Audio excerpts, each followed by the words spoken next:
Hey guys, welcome তোমাদের আমার আরও একটা নতুন ভিডিওতে। আজকে কিন্তু আমি চলে আসলাম একটা মেলার ভিডিও নিয়ে। এই ভিডিওটার মধ্যে দিয়ে আমি তোমাদের সাথে শেয়ার করব যে আমি মেলায় গিয়ে কী করলাম, কী খেলাম, এমনকি কী কিনলাম, সবটাই তোমাদের সাথে শেয়ার করব। তো চলো ভিডিওটা শুরু করা যাক।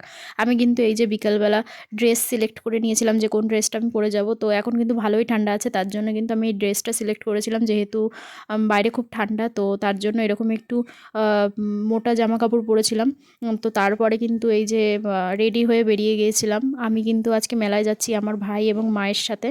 রাস্তায় বেরিয়েই কিন্তু আমি একটা ভ্যানে উঠে গেছিলাম। তো এইখান থেকেই চলে যাচ্ছি বাণীপুর। এই যে বাণীপুরে কিন্তু চলে এসেছি। তারপর কিন্তু বাণীপুরের এখানে কিন্তু নামিয়ে দিয়েছিল। এবার মেলার ভিতরে যেতে হবে হেঁটে, তার জন্য কিন্তু এই যে হেঁটে হেঁটে যাচ্ছিলাম। তো মা সামনে হাঁটছিল, আমি আর ভাই পিছনে ছিলাম। তারপর কিন্তু এই যে চলে এসেছি, আমরা কিন্তু মেলার পিছন থেকে ঢুকছি, কারণ গাইস সামনে থেকে ঢুকতে গেলে অনেকটা টাইম লাগবে, তাই ওই সামনের দিকটা থেকে ঢুকিনি, এই পিছন থেকে ঢুকেছি। আর এখানে এসেই কিন্তু আমাদের মধ্যে সবার প্রথমে ডিসকাশন হচ্ছিল যে মরণকূপকে দেখবে। তো আমার মা আর ভাই দেখবে না, কারণ মায়ের ভয় লাগে, ভাইও দেখবে না, ভাইয়ের ভয় লাগে। কিন্তু আমার কিন্তু দেখতে খুবই ভালো লাগে, কেন জানি না। এই জিনিসটা দেখতে আমি মানে প্রতি বছরই আমি দেখি, কোনো বছরই আমি মিস করি না, বিকজ আমার এটা কেন জানি না খুব ভালো লাগে। খুব অল্প সময়ে দেখি, মানে অল্প সময়ের একটা খেলা, অনেকটা টাকা দিয়ে দেখতে হয়, বাট আমার ভালো লাগে, তার জন্য কিন্তু আমি একাই উঠে গেছিলাম। আর আমি কিন্তু একটুও ভয় পাইনি। তো এখানে বসে কিন্তু আমি দেখে নিয়েছিলাম। তো তোমরা কারা কারা আমার মতো মরণকূপ দেখতে পছন্দ করো, তারা কিন্তু অবশ্যই কমেন্টে বলে যেও। তো এইখানে দেখো গাড়িগুলো কেমনভাবে চলছে, আমি জানি না এভাবে কিভাবে চালায়, আমার কিন্তু এই জিনিসটা মাথায় ঢোকেই না যে এটা কিভাবে সম্ভব। হয়তো কোনো টেকনিক আছে যেটা আমার জানা নেই, এটাও সম্ভব। তো এইসব দেখার পরে তো খেলাটা শেষ হয়ে গেছিলো। তারপর কিন্তু এই জন্য যারা গাড়ি চালাচ্ছিল তারা টাটা করে দিল। তারপর আমি নিচে চলে আসলাম। নিচে চলে এসে এখন ভাইয়ের বায়না হয়েছে যে ওইখানে এই ট্রেন গাড়িগুলো নিয়ে উঠবে। তো আমি প্রথমে বারণ করছিলাম যে এগুলো নিয়ে ও আমি উঠবো না, কারণ আমার ভালো লাগছিল না। মা বলছিল যে ভাইকে একা উঠতে দেবে না, আমি উঠলেই তবে ওকে উঠতে দেবে। তো আমিও কিন্তু ওর জন্য উঠতে হয়েছিল।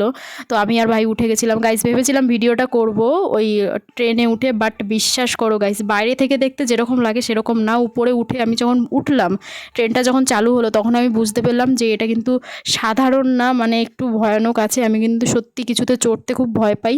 আরও যেহেতু ভাই ছিল সাথে, তাই কিন্তু আমি কোনো রকমের ভিডিও ক্লিপ নিতে পারিনি। তারপর এখানে সোজা চলে এসেছিলাম জলপরীর এখানে। আমি জানতাম এটা একটা মানে মানুষরাই কিছু জামা প্যান্ট পরে এইভাবে এগুলো ক্রিয়েটিভিটি করে, বাট আমি আমার মাকে বলেছিলাম সেটা, তাও যেহেতু এরকম বাণীপুর মেলায় এটা ফার্স্ট টাইম এসছে, তো ভাই বলল দেখবে, তার জন্য কিন্তু চলে গেছিলাম ভিতরে। এটা বলা যায় এক্কেবারে একটা ফালতু জিনিস, মানে এখানে ঢোকা আর পয়সা এমনি নর্মাল ইনভেস্ট করা একই ব্যাপার। মানে এটা কিছুই না, এটা সিম্পল একটা জিনিস, কিছুই না। খালি খালি এখানে কী যে দেখতে আসে কে জানে। তো যাই হোক, তো এখানে ঢুকে দেখার পরে তারপর কিন্তু আমরা বেরিয়ে গেছিলাম। এখানে চলে এসেছিলাম, কিছু ক্লিপ দেখছিলাম। তো এখানে আমার বেশ কয়েকটা ক্লিপ পছন্দ হয়ে গেছিলো, কিন্তু আমি নিইনি অ্যাট লাস্ট, বিকজ এত কিছু চড়েছি, তারপর এত কিছু করেছি, তো ওর জন্য আর কিছু কিনিনি। তারপর সোজা চলে গেছিলাম খেতে। এখানে খেতে চলে এসেছিলাম। এখানে ভাবলাম চাউমিন খাবো, তারপর ভাই বলছে মোগলাই খাবে, তার জন্য কিন্তু মোগলাই নিয়ে নিয়েছিলাম। আমার মেলার চাউমিন অতটাও ভালো লাগে না, তাই আমি আর চাউমিন নিইনি। তো এখানে মোগলাই নিয়ে নিয়েছিল 1 প্লেট। তো এই মোগলাইটাই আমরা 3জনে ভাগ করে খেয়েছিলাম। তারপর কিন্তু এই যে চলে এসেছি, এখানে দেখো হাতের কাজের কত সুন্দর সুন্দর জিনিস, এগুলো কিন্তু সব এই কাকুরা হাত দিয়ে তৈরি করে।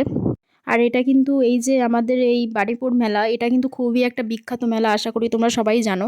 তো এই মেলায় যে কত জায়গা থেকে কত মানুষ তাদের বিভিন্ন ধরনের জিনিসপত্র নিয়ে সেই মেলায় বিক্রি করে। আর এখানে দেখো এখানে কত সুন্দর সুন্দর ছবি, মানে দেখলে চোখ জুড়িয়ে যাচ্ছে, এত সুন্দর সুন্দর ছবি। তো তারপর আমি চলে এসেছিলাম এই ফুলের এখানে। এই ফুলগুলো দেখতে এত সুন্দর ছিল সামনে থেকে, ফোনে তোমরা বুঝতে পারছো কিনা আমি জানি না, তবে সামনে থেকে কিন্তু এগুলো দেখতে আরও আরও অনেক বেশি সুন্দর সত্যি। তারপর এই যে এইদিকে চলে এসেছিলাম, এগুলো দেখো সব হ্যান্ডমেড, মানে এত সুন্দর সুন্দর জিনিস, মানে কোনটা ছেড়ে কোনটা দেখবে। এইখানে যে এই যে ছবিগুলো ছিল, এই ছবিগুলো কিন্তু আমার খুব ভাল লাগছিলো। তো তারপরে এগুলো দেখার পরে আমরা যেহেতু মেলার পিছন থেকে ঢুকেছিলাম, তাই এই পাশে চলে এসেছিলাম এখন এই সাইডে প্রদর্শনীর এখানে। তো এখানে এসে দেখলাম কত বড় বড় লাউ, তারপর আরও বিভিন্ন ধরনের শাক সবজি এখানে রাখা আছে। মানে এগুলো হচ্ছে আমাদের প্রতি বছর বাণীপুর মেলায় আনা হয়, এগুলো খুবই একটা ইন্টারেস্টিং বিষয়। তো তারপরে কিন্তু চলে গেছিলাম একটা ফুলের দোকানে। তো এখানে অনেক ধরনের ফুল গাছ ছিল। তো এই ফুল গাছগুলো কিন্তু বিক্রি হচ্ছিল, তাই এখানে দেখছিলাম যে কী কী ফুল গাছ আছে। তারপর এখানে বেশ কিছুক্ষণ থাকার পরে তো আমরা দুজনে চলে গেছিলাম, আমি ভাই আর মা চলে গেছিলাম পাপড়ি চাট খেতে। তো ওখানে গিয়ে পাপড়ি চাট নিয়ে নিয়েছিলাম, তো খেয়ে নিয়েছিলাম এখান থেকে। আমি আর ভাই খেয়েছি, মা আর খায়নি, কারণ মা এই ধরনের খাবার খুব একটা পছন্দ করে না। তাই কিন্তু আমি আর ভাই এটাকে খেয়েছিলাম। আমার খুব একটা খারাপও লাগেনি, খুব একটা ভালোও লাগেনি, ওই মোটামুটি ছিল। তো তারপরে কিন্তু আমরা চলে গেছিলাম প্রোগ্রামের ওখানে, যেখানে প্রোগ্রাম হচ্ছিল। তো ওখানে দাঁড়িয়ে বেশ কিছুক্ষণ প্রোগ্রাম দেখার পরে এবার আমরা ঠিক করেছিলাম বাড়ি যাব। তো বাড়ি যাওয়ার পথে এখান থেকে আমরা কয়েকটা জিলিপি নিয়ে নিয়েছিলাম, আর বেশি কিছু নিইনি। তারপর এইসব জিলিপি টিলিপি কেনার হয়ে গেলে তারপর আমরা ঠিক করেছিলাম একটা আইসক্রিম খাবো। মেলার শেষে একটা আইসক্রিম না খেলে ঠিক একটা মেলা মেলা ভাইব আসে না। তো তারপর এখান থেকে একটা করে চকোবার খেয়েছিলাম, তারপর চকোবারটা খেতে খেতে বাড়ি চলে গেছিলাম। তো আজকের ভিডিওটা কিন্তু আমার এই পর্যন্তই। তো ভিডিওটা যদি ভালো লাগে অবশ্যই লাইক এবং সাবস্ক্রাইব করে পাশে থেকো। আর তোমরা কোথা থেকে ভিডিওটা দেখছো অবশ্যই কমেন্টে জানিও। তো চলো টাটা বাই বাই, সকলে ভালো থেকো সুস্থ থেকো, আজকের মতো এই পর্যন্তই।